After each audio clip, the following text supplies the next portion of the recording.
Hello മക്കളെ, yes അവനിയമീസ് ആണ്. അപ്പോൾ ക്ലാസ് 8ലെ സ്റ്റുഡൻസിന് വളരെ ഇമ്പോർട്ടൻ്റ് ആയിട്ടുള്ളൊരു വീഡിയോ ആണ്. ഒരു കുഞ്ഞു വീഡിയോ ആണ്, പെട്ടെന്ന് തന്നെ നമുക്ക് പറഞ്ഞിട്ട് പോവാം. ഓക്കെ, ഫസ്റ്റ് നിങ്ങൾക്കറിയാം, നമുക്ക് ഓഗസ്റ്റ് 13-നാണ് നമ്മൾ ഓണം എക്സാം വരുന്നത് അല്ലേ. 7th നിന്ന് 8ലേക്ക് വന്ന മക്കളാണ്. നിങ്ങളൊരു കാര്യം മനസ്സിലാക്കണം, എന്തായാലും നിങ്ങൾ ക്ലാസ് മാറി വന്ന മക്കളാണ് അല്ലേ. ആ ഒരു മാറ്റം നിങ്ങൾ അക്സെപ്റ്റ് ചെയ്യണം. ഓക്കെ, അപ്പോഴും മാത്രമേ ഓണം എക്സാം ആദ്യം തന്നെ നിങ്ങൾക്ക് എന്താവുള്ളൂ, മൈൻഡ് അത് സിമ്പിളായിട്ട് എടുക്കുള്ളൂ. ഓക്കെ, നിങ്ങൾ മനസ്സിലാക്കണം, 7 നിന്ന് 8ലേക്ക് വരുമ്പം സബ്ജക്റ്റിൻ്റെ വലിപ്പം കൂടും അല്ലേ.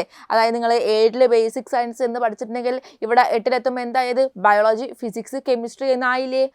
ഇനിയിപ്പോൾ മാത്സിന് നോക്കുകയാണെങ്കിൽ ഒരു ചാപ്റ്റർ തന്നെ ഇപ്പം 7ൽ ഒരു 20 പേജാണെങ്കിൽ 8ൽ എന്തായി, അതെ കുറേ പേജസ് കൂടി, അതായത് കുറേ കണ്ടന്റ് നമുക്ക് പഠിക്കാൻ വേണ്ടി കൂടി അല്ലേ.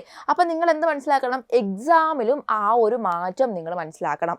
ഓക്കെ, അപ്പം നിങ്ങളെ പഠന ശൈലിയിലും എന്ത് വരണം, ആ ഒരു മാറ്റം നിങ്ങൾ വരുത്തണം. അപ്പം മിസ്സ് പറഞ്ഞിരുന്നത് എങ്ങനെയാണ് ഓണം എക്സാമിന് സിമ്പിളായിട്ട് വലിയ കുറേ അധികം ബേർഡനൊന്നും തലയെ കയറ്റാണ്ട് സിമ്പിളായിട്ട് എങ്ങനെയാണ് നിങ്ങൾ എന്ത് ചെയ്യുക, യെസ് A+ വാങ്ങുക എന്നുള്ളതാണ്. ഇന്ന് മുതൽ ഇത് നിങ്ങൾ ഫോളോ ചെയ്തിരിക്കണം. ഓക്കെ, അപ്പോൾ ഫസ്റ്റ് നിങ്ങൾ ശ്രദ്ധിക്കേണ്ട കാര്യം ടോപ്പിക്സ് ആണ്. അതായത് ഓരോ സബ്ജക്റ്റ് നിങ്ങളൊരു പേപ്പർ എടുക്കുക. നിങ്ങൾ തൽക്കാലത്തേക്ക് എന്ത് ചെയ്യുക, ഒരു പേപ്പർ എടുക്കുക. ഓക്കെ, പേപ്പർ എടുത്തിട്ട് ഇപ്പോൾ ബയോളജി ആണെങ്കിൽ ബയോളജി, ഫിസിക്സ് ആണെങ്കിൽ ഫിസിക്സ്, കെമിസ്ട്രി ആണെങ്കിൽ കെമിസ്ട്രി. ഇപ്പം നമുക്ക് ഫോർ എക്സാമ്പിൾ മാത്സ് എന്ന് എഴുതാം. ഓക്കെ, അപ്പം മാത്സിൽ നിങ്ങൾക്ക് എത്ര ചാപ്റ്റേഴ്സ് ഉണ്ട്, യെസ് ഇപ്പോൾ ഒരു 4 ചാപ്റ്ററാണ്. 4 ചാപ്റ്റർ നിങ്ങൾ എഴുതുക. ഓരോ ചാപ്റ്ററിൻ്റെയും ഇമ്പോർട്ടൻറ്റ് ടോപ്പിക്സ് നിങ്ങളിങ്ങനെ എന്ത് ചെയ്യണം, ലിസ്റ്റ് ഔട്ട് ചെയ്യണം. അതുപോലെ തന്നെ ഇപ്പോൾ എന്ത് ചെയ്യുക, ബയോളജി അല്ലേ, ഇപ്പോൾ 1, 2 ചാപ്റ്ററാണുള്ളത്. ഓരോ ചാപ്റ്ററിൻ്റെയും ഇമ്പോർട്ടൻറ്റ് ടോപ്പിക്സ് നിങ്ങൾ ലിസ്റ്റ് ഔട്ട് ചെയ്യുക. എന്നിട്ട് എല്ലാ ദിവസവും ഇനി എല്ലാ സബ്ജക്റ്റും പഠിക്കാൻ വേണ്ടി നോക്കണം. അതായത് മാത്സിൽ 2 ടോപ്പിക് ആണെങ്കിൽ ബയോളജിയിൽ നിങ്ങളൊരു 3 ടോപ്പിക്ക് പഠിക്കണം, ഫിസിക്സിലൊരു 3 ടോപ്പിക്ക് പഠിക്കുക, കെമിസ്ട്രിയിലൊരു 3 ടോപ്പിക്ക് പഠിക്കുക. അങ്ങനെ എന്ത് ചെയ്യണം, എല്ലാം ഇനി ഒരുമിച്ച് കവർ ചെയ്യേണ്ട ഒരു ടൈം എത്തി. മനസ്സിലായല്ലോ, ഓരോന്നും കവർ ചെയ്ത് പോകാൻ വേണ്ടിയുള്ള ടൈം ഇനി മുന്നിലില്ല. അതുകൊണ്ടാണ് എല്ലാം ഇനി ഒരുമിച്ച് കവർ ചെയ്യേണ്ട ഒരു ടൈം നിങ്ങൾക്ക് എത്തിയിട്ടുണ്ട്. അങ്ങനെ നിങ്ങൾ ലിസ്റ്റ് ഔട്ട് ചെയ്യുക. എന്നിട്ട് പഠിക്കുന്നതിന് നിങ്ങൾ എന്ത് ചെയ്യണം, ആ ടോപ്പിക്കിന് ടിക്കിട്ട് പോകണം. അപ്പോൾ നമുക്ക് ഓരോന്നും കവർ ചെയ്യുന്ന കാണുമ്പോൾ നമുക്ക് മനസ്സിന് തന്നെ പറയാൻ പറ്റും എന്താണ്, യെസ് ഇതെന്താണ്, ഇത് വളരെ സിമ്പിളാണ്, ഇങ്ങനെ പഠിച്ചാൽ എന്നെ കൊണ്ട് പഠിക്കാൻ പറ്റും, A+ വാങ്ങാൻ പറ്റും. അപ്പോൾ ടിക്കറ്റിൻ്റെ കാര്യം വളരെ ഇമ്പോർട്ടൻ്റ് ആണ്. പിന്നെ നിങ്ങൾ ഓർമ്മിക്കേണ്ട കാര്യം അപ്ലിക്കബിൾ ആയിട്ടുള്ള ക്വസ്റ്റ്യൻസ്. അതായത് ഇപ്പോഴുള്ള പരീക്ഷ അല്ലെങ്കിൽ ഇപ്പോഴുള്ള നമ്മുടെ വിദ്യാഭ്യാസ വകുപ്പ് എങ്ങനെയാണ് പരീക്ഷ പേപ്പർ ഇറക്കുന്നത്, വെറുതെ പറഞ്ഞ് പഠിച്ചിട്ടാണ് ഇറക്കുന്നത് അല്ലേ. ആ ഒരു പറഞ്ഞ് പഠിച്ച സാധനം എഴുതാൻ വേണ്ടിയിട്ടാണോ, അങ്ങനെയാണോ നിങ്ങളെ പരീക്ഷ പേപ്പറിൻ്റെ പാറ്റേൺ നിങ്ങൾ കണ്ടിട്ടുള്ളത്? അല്ല. നിങ്ങൾക്കറിയാം, ഇപ്പോൾ ബയോളജിയിൽ ഇപ്പോൾ കെമിക്കൽ ഇവല്യൂഷൻ തിയറി ആണെങ്കിൽ എന്താണ് കെമിക്കൽ ഇവല്യൂഷൻ തിയറി എന്ന് ചോദിക്കുന്നതിന് പകരം നിങ്ങൾക്ക് അവിടെ എക്സ്പെരിമെൻറ്റ് ചോദിക്കാം, അല്ലെങ്കിൽ ആ ഒരു കെമിക്കൽ ഇവല്യൂഷൻ തിയറി വെച്ചിട്ട് 1 വേർഡ് ക്വസ്റ്റ്യൻസ് അങ്ങോട്ട് ചോദിക്കാം. അതായത് മക്കളെ കണ്ടന്റ് ബൈ ഹാർട്ട് പഠിച്ചിട്ട് എഴുതാൻ വേണ്ടി പോയി കഴിഞ്ഞാൽ അങ്ങനെ എഴുതാനും ക്വസ്റ്റ്യൻ ഉണ്ടാവില്ല. അതും വിചാരിച്ച് പോയവൻ എന്ത് ചെയ്യും, അതെ A+ കിട്ടില്ല. A+ പോയിട്ട് Aയോ B+ പോലും നിങ്ങൾക്ക് കിട്ടൂല, ഉറപ്പാണ്. അപ്പോൾ എന്ത് ചെയ്യണം, അപ്ലിക്കബിൾ ആയിട്ടുള്ള ക്വസ്റ്റ്യൻസ് എന്ത് ചെയ്യണം, ചെയ്യാൻ വേണ്ടി ശ്രമിക്കണം.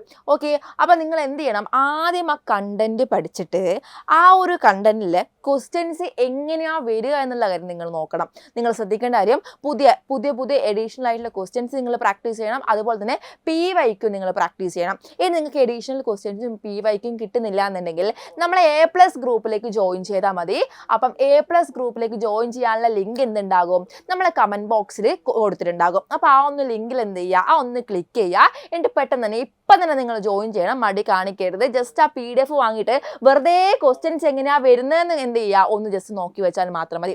ഇനി നിങ്ങൾ ചെയ്യേണ്ട കാര്യം, അതായത് നമുക്ക് 2 ചാപ്റ്റേഴ്സ് ആണ് എന്തുള്ളത്, യെസ് ബയോളജിയിൽ പഠിക്കാനുള്ളത്. അപ്പോൾ ഈ 2 ചാപ്റ്റേഴ്സ് റിലേറ്റഡ് ആയിട്ടുള്ള എങ്ങനത്തെ വീഡിയോസ് ആണ് നിങ്ങൾക്ക് വേണ്ടത് എന്നുണ്ടെങ്കിൽ നിങ്ങൾ എന്ത് ചെയ്യുക, കമൻറ്റ് ബോക്സിൽ ജസ്റ്റ് കമൻറ്റ് ചെയ്താൽ മതി. അതായത് PYQ ഡിസ്കസ് ചെയ്യുന്ന വീഡിയോസ് വേണോ, എഡീഷണൽ ക്വസ്റ്റ്യൻസ് ഡിസ്കസ് ചെയ്യുന്ന വീഡിയോസ് വേണോ, ദെൻ നമുക്ക് ഏതൊക്കെ ഇമ്പോർട്ടൻറ്റ് ടോപ്പിക്സ് ആണ് പഠിക്കുന്ന ടോപ്പിക്സ് മാത്രമായിട്ടുള്ള വീഡിയോസ് വേണോ, എന്ത് ചെയ്യാം, നിങ്ങൾക്ക് കമൻറ്റ് ബോക്സിൽ എന്ത് ചെയ്യാം, കമൻറ്റ് ചെയ്യാം. ഓക്കെ, അപ്പോൾ ഇനി വരുന്ന വീഡിയോസ് അങ്ങനത്തെ ആയിരിക്കും, നിങ്ങളെ അഭിപ്രായം അനുസരിച്ചുള്ള വീഡിയോസ് ആയിരിക്കും ഇനി വരുന്നുണ്ടാവുക.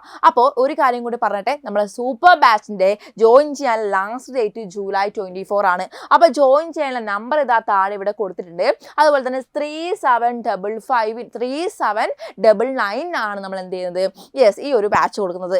ട്യൂഷൻ പ്ലസ് നിങ്ങൾക്ക് എന്തൊക്കെ ഇവിടെ ഉണ്ടാകും, maths foundation and free English class ഉണ്ടാവും കേട്ടോ. ഇത് രണ്ടും ഫ്രീ ആണ്. അപ്പോൾ പെട്ടെന്ന് തന്നെ ജോയിൻ ചെയ്തോളൂ കേട്ടോ. അപ്പോൾ നിങ്ങൾ ചെയ്യേണ്ട കാര്യം, നമ്മൾ A+ ഗ്രൂപ്പിൻ്റെ കാര്യം മറക്കരുത്. എല്ലാ PDF ആ ഒരു ഗ്രൂപ്പിൽ ഫ്രീ ആയിട്ട് കിട്ടും. അപ്പോൾ ഫ്രീ ആയിട്ട് കിട്ടുന്ന സാധനം ഒന്ന് ക്ലിക്ക് ചെയ്തിട്ട് ജോയിൻ ചെയ്യാൻ വേണ്ടിയിട്ടുള്ള മടി കൊണ്ട് നിങ്ങൾ എന്ത് ചെയ്യാൻ പാടില്ല, പാഴാക്കി കളയാൻ പാടില്ല. നിങ്ങൾ പ്രഡിക്ഷൻ ഒക്കെ കാത്തിരിക്കുന്നവരാണെങ്കിൽ എക്സാമിന് തലേദിവസമൊക്കെയാണ് പ്രഡിക്ഷൻ കയ്യിൽ കിട്ടുക, അതിനുവേണ്ടി കാത്തിരിക്കരുത്. ആ PDF വാങ്ങിക്കൊള്ളണം. എന്നിട്ട് എന്ത് ചെയ്യുക, ആ PDF ജസ്റ്റ് നിങ്ങൾ എന്ത് ചെയ്താൽ മതി, ഇങ്ങനെ ഒന്ന് സ്ക്രോൾ ചെയ്ത് നോക്കിയാൽ മതി. അപ്പം നിങ്ങൾക്ക് കണ്ണുപ്പെടും ഏതൊക്കെ ടോപ്പിക്സ് ആണ് പഠിക്കേണ്ടത്, ഏതൊക്കെ ടോപ്പിക്സ് ആണ് ഒഴിവാക്കേണ്ടത്. ആ PDF ഇല്ലാത്ത ടോപ്പിക്സ് ആണെങ്കിൽ നിങ്ങൾക്ക് ഒഴിവാക്കാം എന്ന് തന്നെയാണ് അർത്ഥം. ഓക്കെ, അപ്പോൾ എന്ത് ചെയ്യണം, നന്നായിട്ട് പഠിച്ചോളാം. പിന്നെ എജുപോഡിൻ്റെ ആപ്പിൽ എല്ലാ സബ്ജക്റ്റിലും ഏത് ക്ലാസ്സിലായാലും എല്ലാ സബ്ജക്റ്റിലും ഫസ്റ്റ് ചാപ്റ്റർ തികച്ചും ഫ്രീ ആണ്. അപ്പോൾ നിങ്ങൾ എന്ത് ചെയ്യുക, ഇപ്പം തന്നെ ആപ്പ് സ്റ്റോറിലോ പ്ലേ സ്റ്റോറിലോ പോയിട്ട് എജുപോഡ് ആപ്പ് എന്ന് സെർച്ച് ചെയ്യുക. ദെൻ എന്ത് ചെയ്യണം, അതൊന്ന് ഡൗൺലോഡ് ചെയ്യുക. ക്ലാസ് നെയിം നമ്പറൊക്കെ കൊടുത്തിട്ട് സബ്മിറ്റ് ചെയ്തിട്ട് നിങ്ങൾ എന്ത് ചെയ്യുക, ഓരോ ചാപ്റ്റേഴ്സ് ഫ്രീ ആയിട്ട് കാണുന്ന ചാപ്റ്റേഴ്സ് ഒക്കെ ഫ്രീ ആയിട്ട് കാണാം. ഓക്കെ, അപ്പം മറക്കരുത്. ഇപ്പം തന്നെ കമൻറ്റ് ബോക്സിൽ നിങ്ങൾ എന്ത് ചെയ്യണം, കമൻറ്റ് ബോക്സിൽ എന്തുണ്ടാകും, A+ ഗ്രൂപ്പിന് ലിങ്ക് ഉണ്ടാകും. ജസ്റ്റ് എന്ത് ചെയ്യുക, ക്ലിക്ക് ചെയ്യുക, ജോയിൻ ചെയ്യുക. PDF കിട്ടുമ്പം നന്നായിട്ട് വാങ്ങിയിട്ട് അത് സേവ് ചെയ്ത് വെച്ചിട്ട് പഠിക്കാൻ തുടങ്ങണം. പിന്നെ അതുപോലെ തന്നെ നിങ്ങൾക്ക് ഇനി PYQ ആണോ അഡീഷണൽ ക്വസ്റ്റ്യൻസ് ആണോ ഏത് ടൈപ്പ് വീഡിയോസ് ആണ് വേണ്ടത് എന്നുള്ളത് എന്ത് ചെയ്യാം, മക്കൾക്ക് ഈ ഒരു കമൻറ്റ് ബോക്സിൽ കമൻറ്റ് ചെയ്യാം. ഇനി വരും ദിവസങ്ങളിൽ നമ്മൾ എന്ത് ചെയ്യും, ബയോളജീൻ്റെ അങ്ങനത്തെ ക്വസ്റ്റ്യൻസും അങ്ങനത്തെ വീഡിയോസും ആയിരിക്കും ഡിസ്കസ് ചെയ്യാൻ പോകുന്നുണ്ടാവും കേട്ടോ. ഓക്കെ, അപ്പം ബൈ.